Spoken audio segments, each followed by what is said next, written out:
شهر مبارك على الجميع أظلنا. أسأل الله جل وعلا أن يجعلنا وإياكم ممن صامه وقامه إيمانا واحتسابا.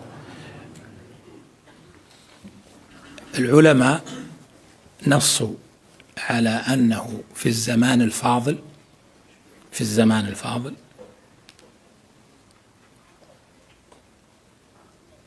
يكثر من قراءة القرآن ولو فاته معرفة تفسيره.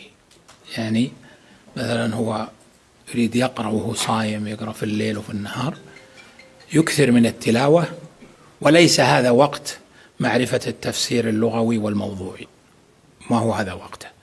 التفسير اللغوي والموضوع علم، والعلم في كل وقت، لكن اللي عنده إقبال على القراءة فيتجه للقراءة ليكسب الأجر، والأجر مضاعف بالتلاوة في حد ذاتها.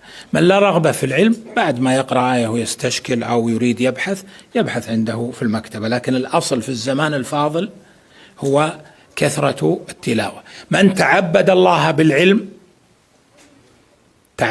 بالعلم لينتفع وينفع الناس، هذه عبادة فاضلة هو فيها مأجور ومضاعف له.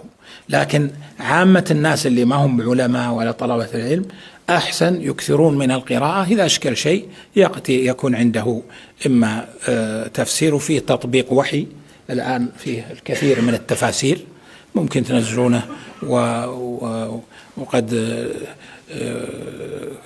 وضعه الشيخ في جوالي واستفدت منه في الفترة الماضية في مواضع كثيرة، لأنه ترتيبه ممتاز وقراءة إيراد التفاسير فيه ممتاز. بارك الله في الجميع.